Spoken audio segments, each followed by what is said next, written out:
글로벌 증시에 영향을 주고 있는 주요 이슈들 살펴보는 굿모닝 마켓 인사이트 시간입니다. 저희가 매주 월요일마다 최준석 팀장의 종목 레이더를 통해서 미국 주식 한 가지씩 매주 한 종목씩 소개를 해드리고 있으니까 그 소식도 놓치지 마시기 바랍니다.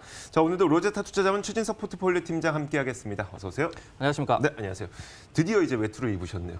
이제 좀 추워졌나 봐요. 맞습니다. 네. 자, 지난 금요일 미국 증시를 한번 살펴보면요. 먼저 그 장중에는 사상 최고가를 다시 한번 가나 싶었었어요.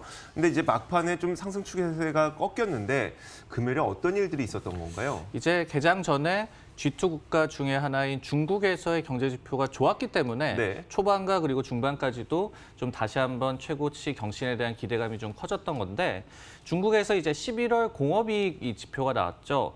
5,939억 위안으로 나왔는데 전년 동기 대비해서 한 5.4% 정도 증가를 했습니다. 근데 이제 이게 4개월 만에 증가세로 전환한 것이었고 전달 수치 같은 경우에도 9.9% 감소였고요. 그리고 이제 최대 증가폭, 8개월 만에 최대 증가폭을 또 기록을 했거든요. 이런 좀 좋은 지표가 나오면서 결국은 무역전쟁 여파에 따른 경기 둔화에 대한 우려를 좀 완화시켰다 이런 해석이 나왔고요. 그리고 좀 예상 밖의 양호한 지표가 나오다 보니까 미국 증시 역시도 초반에 3대 지수가 장중 최고치를 다시 한번 좀 경신을 했죠. 네. 하지만 이제 결국은 랠리에 대한 좀 피로감이 이 지난주 금요일 증시에는 영향을 끼쳤다라고밖에 말씀을 드릴 수가 없을 것 같고요. 그러면서 이제 혼조 마감을 했는데 금요일장 같은 경우에도 이제 S&P 500 지수 기준으로 해서 네. 거래량이 한 24억 주 정도, 이 평소에 한 35억 주 정도 이제 평균적으로 나오는데 네네. 역시 좀 잠잠했던 그런 장세였다라고 말씀을 드릴 수가 있겠습니다. 알겠습니다. 고점에 대한 부담감도 있을 것이고 뚜렷한 재료도 없고 거래량도 한산하고 고점을 계속 높이기에는 약간은 좀 부담스러웠던 시장이었는 것 같네요. 지난주 금요일에 이제 나스닥이 정말 좀 오랜만에 하락을 했잖아요. 네네. 근데 이제 그 전까지 최근 11거래 연속으로 상승을 했고요. 그리고 이제 10거래 연속으로 신고가를 경신을 했습니다. 그러다 보니까 굉장히 좀 신고가 경신을 언제까지 더 할 수 있을까 이런 좀 불안감이 결국은 있었고 네. 이 금요일에 좀 이 하락으로 좀 반전이 됐다라고 말씀을 드릴 수가 있겠는데 지금 이제 이 팩트셋에서 집계를 하는 포워드 PER 그러니까 밸류에이션 같은 경우에도 18배까지 지금 S&P 500 지수가 상승을 해 있습니다. 5년 평균이 16.6배고 그리고 10년 평균이 14.9배이기 때문에 네. 이런 수치와 대비를 했을 때는 역시 이제 밸류에이션이 많이 좀 올라와 있다. 결국은 고평가, 추가 상승에 대한 부담감이 존재할 수밖에 없겠죠.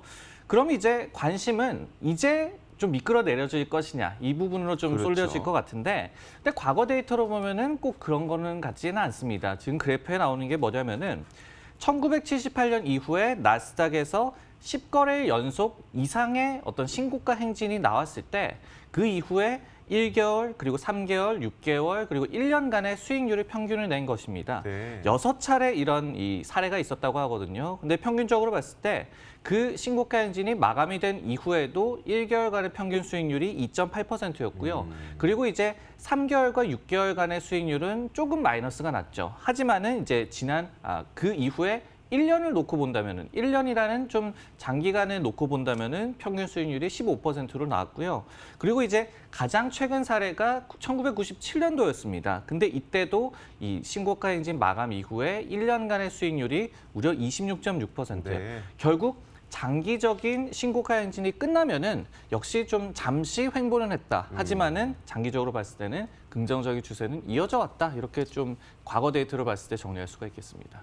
농으로 만약 이런 통계를 내년 초반에 그대로 고지고대로 따라간다면 한 2월부터 3월 사이에 또 경선이 있잖아요. 네네. 그때쯤에 샀다가 1년 정도 들고 있으면 좋은 수익률 나지 않을까. 네. 맞습니다. 그런 부분들도 감안을 해볼 수가 있겠죠. 지금 보면은 나스닥의 10거래 연속 신고가 행진이 마무리가 됐기 때문에 네네. 앞으로 1년, 그러니까 내년 말쯤에 한 15% 정도의 랠리를 나스닥에서 기대를 해볼 수가 있겠다. 네. 그러면 딱 이제 2월, 3월쯤에 예비 선거가 있고 그때 샀다가 또 대선을 그러니까요. 또 즈음을 해가지고 랠리를 좀 수혜를 받을 수 있는 그런 전략도 유효할 것 같습니다. 물론 시장은 항상 우리의 예상은 빗나가긴 네. 하지만 어쨌든 이제 저희가 통계적인 자료를 좀 보여드렸습니다.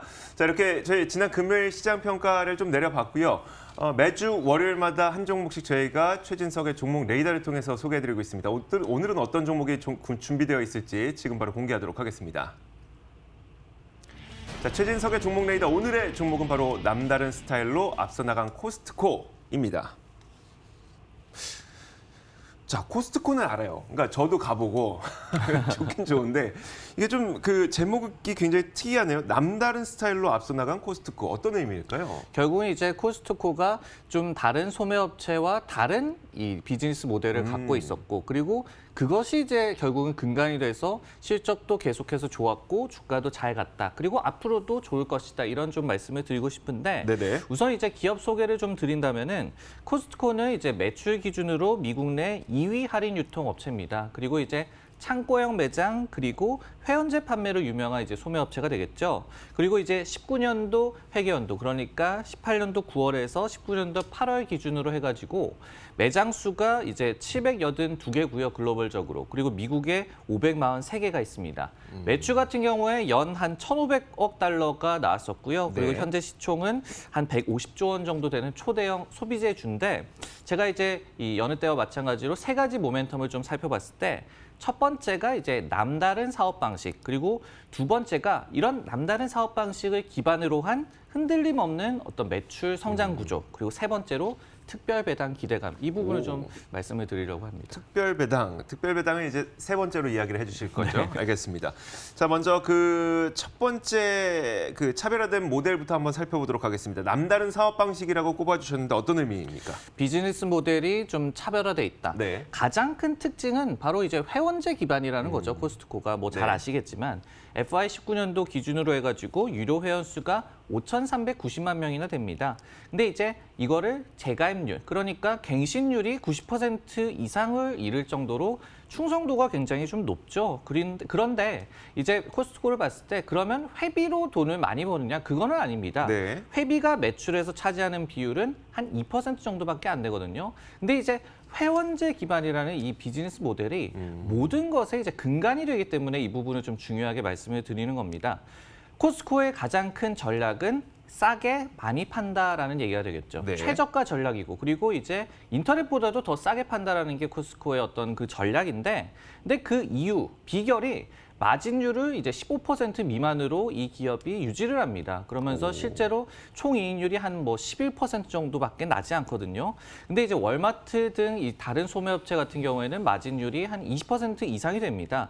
그렇기 때문에 이 소비자들에게 저가로 물품을 공급을 할 수가 있을 텐데, 근데 이제 그렇다면은 어떻게 이렇게 저마진이 가능한 것인가? 네네. 그 부분을 좀 생각을 해봤을 때는 회원제 기반이기 때문에 회원들은 이 소위 말해서 이런 얘기 좀 해도 될지 모르겠지만 네. 좀 뽕을 뽑기 위해서라도 그렇죠. 한 번 왔을 가게 때, 네. 되죠. 그러니까 그렇죠. 자기가 회원을 스스로 가입을 했기 때문에 찾게 되거든요. 네. 그러다 보니까 이 코스트코 같은 경우에는 어떤 광고라든지 이런 홍보에 대한 비용을 좀 절감을 합니다. 그래서 이런 저마진이 좀 가능한 것이고요. 그리고 이제 또 박리담회, 많이 팔기 때문에 이제 저마진 측면을 매출 측면에서 좀 단점을 메꾸는 그런 전략을 사용을 하고 있습니다.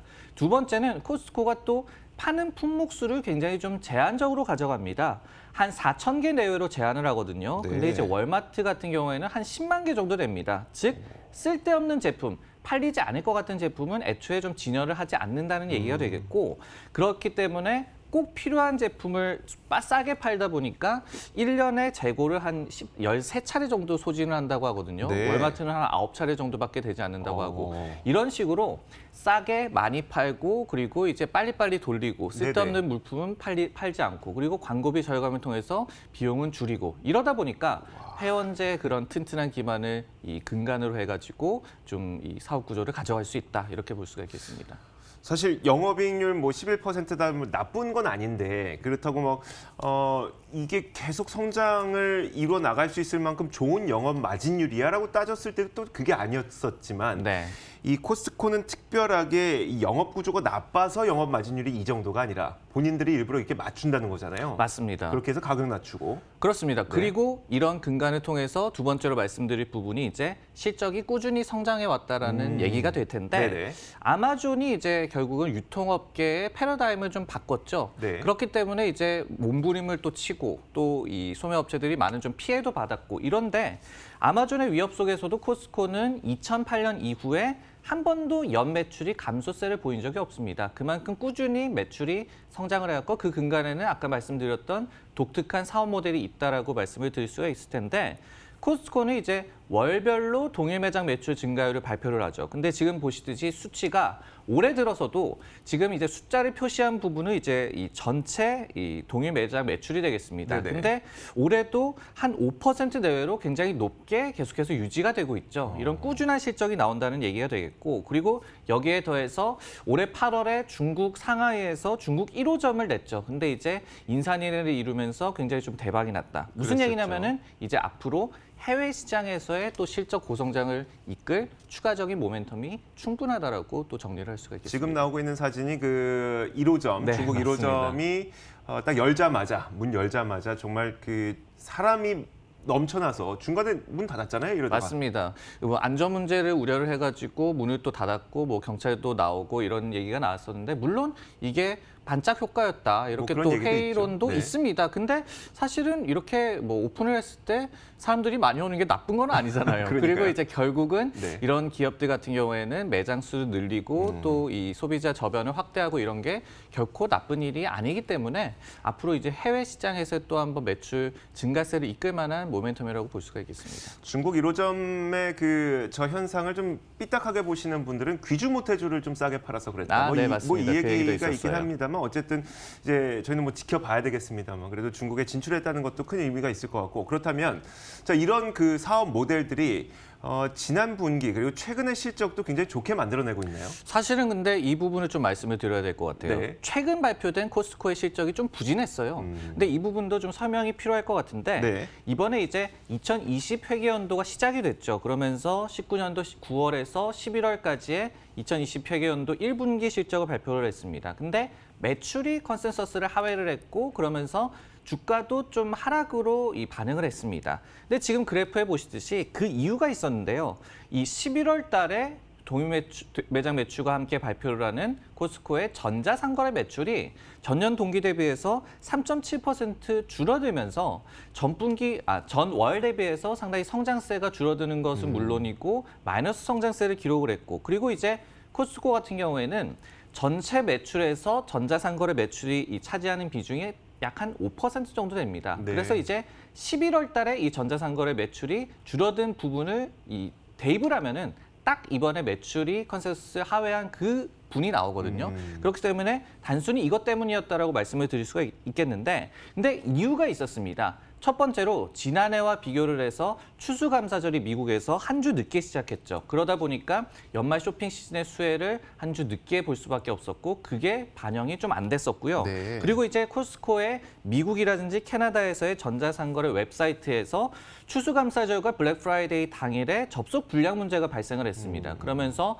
16시간 이상 이제 불통이 됐었고 한 1,090만 달러의 손해가 났었다라고 추정이 되고 있거든요. 네. 결국은 이 같은 이 실적 부진이 전자상거래 이 실적 부진 때문이었는데 일시적 요인 때문이었다라는 점 그리고 노무라 같은 기관에서는 코스트코는 타겟이라든지 월마트와 같은 경쟁사 대비해서 애초에 전자상거래 이 사업에 굉장히 적극적으로 신경을 쓰지는 또 않습니다. 이런 네네. 부분들을 좀 감안을 해봤을 때는 최근의 실적 부진은 그렇게 이 대세에 지장을 줄 만한 그런 사건은 아니었다. 그리고 네네. 오히려 주가가 좀 빠진 것이 밸류에이션 매력을 또 높이는 요소다. 이렇게 정리를 할 수가 있겠습니다. 알겠습니다.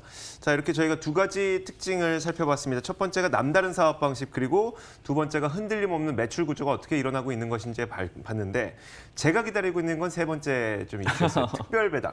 이게 또 미국 기업들은 뭐 분기별로도 배당을 잘 주지만 네. 특별 배당 한 번 나오면 굉장히 크게 나오더라고요. 맞습니다. 특별 배당에 대한 기대감이 있어요. 코스코가 사실은 이제 시가 배당 수익률이 1%가 안 되거든요. 네네. 그리고 이제 가장 최근 기준도 포워드로 0.86% 정도에 불과하거든요. 네. 근데 이제 앞서서 말씀을 드렸듯이 이렇게 돈을 잘 벌고 그리고 이제 현금 창출 능력이 상당히 좀 출중한데 이런 거를 감안을 한다면은 배당 수익률이 굉장히 좀 낮다라고 볼 수가 있겠죠. 아쉽죠. 하지만은 코스코는 2012년과 2015년 그리고 2017년에 각각 주당 7달러, 5달러 그리고 7달러의 특별 배당을 실시를 했습니다. 네. 그래서 이제 17년도를 기준으로 돌이켜 본다면은 당해의 시가 배당 수익률이 5%를 상회한 셈이 되겠습니다. 근데 이제 17년에 특별 배당을 하고 지금 안 한 지가 좀 꽤 됐죠. 네네. 그러다 보니까 월가에서는 올해 말 또는 내년 초를 이제 예상을 했는데 올해 말은 사실은 거의 다 지나갔고 네네. 그리고 이제 이 기업이 회사채 만기가 좀 돌아오고 있기 때문에 네네. 좀 예상보다는 늦어지고는 있거든요.